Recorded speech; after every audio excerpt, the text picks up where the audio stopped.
Hey, what's going on YouTube? Back with another video. Thank you for tuning in today. This video is going to be about how to turn off the seatbelt beep.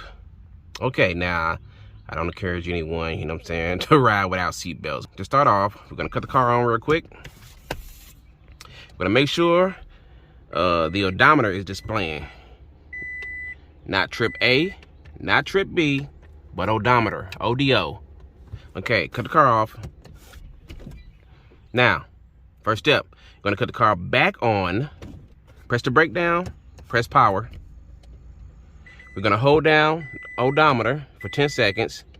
2, 3, 4, 5, 6, 7, 8, 9, 10.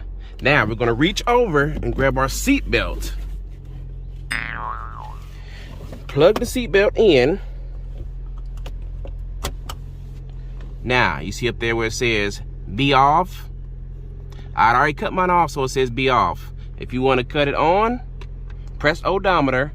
Now it says be on. But since I want to keep mine off, switch it back to off. And there you go. Now it's off. Just cut the car off. You're good to go. Make sure you like, subscribe, and share. Have a good day.